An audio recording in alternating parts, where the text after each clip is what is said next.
สวัสดีครับวันนี้อยู่กับผมตะวันดิงครับเขามาหาพึ่งกับน้องครับเนี่ย สวัสดีครับ เจอครับรังหนึ่งอีกรังหนึ่งอยู่ฝั่งนู้นครับเดี๋ยวขอตัวเอารังนี้ก่อนครับหัวน้ำน่าจะใหญ่ดีอยู่เด้นี่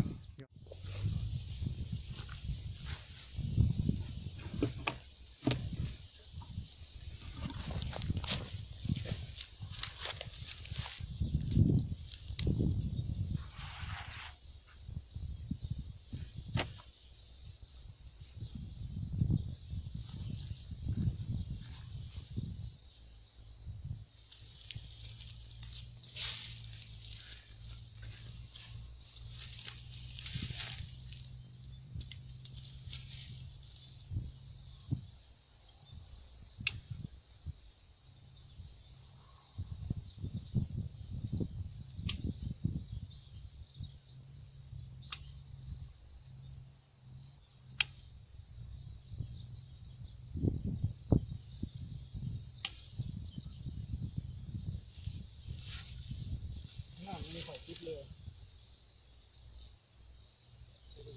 คิดหล่อน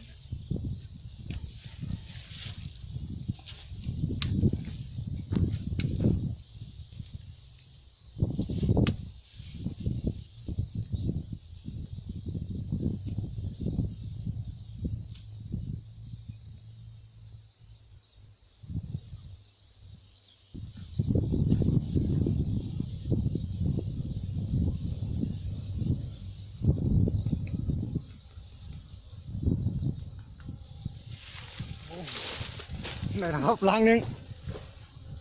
พึ่งขี่ม้าครับชาวบ้านเรียกเดี๋ยวไปขอเอารังสองต่อครับครับผมนี่ครับรังหนึ่งครับอยู่ข้างๆกันเลยรอชมครับปีนเอง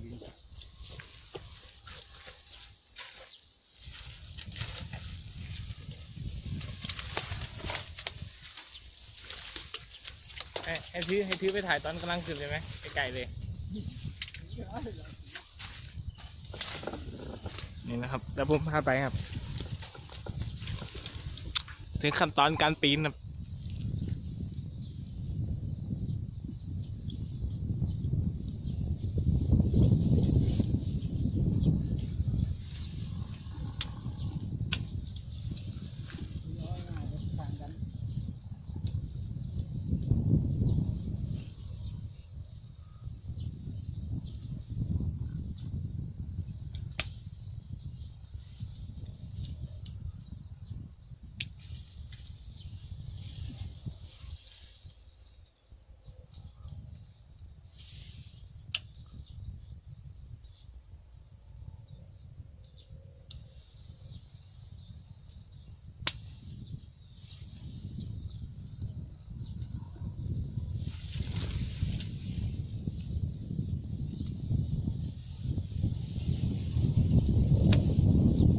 เรียบร้อยครับได้มาแล้วครับรังที่สอง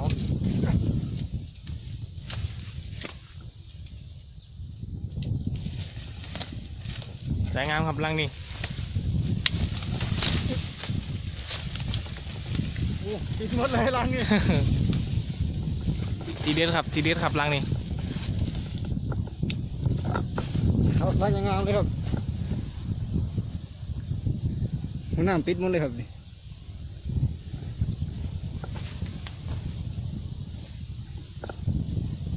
สวยครับรอติดตามผลงานต่อไปครับมีอยู่เรื่อยๆครับ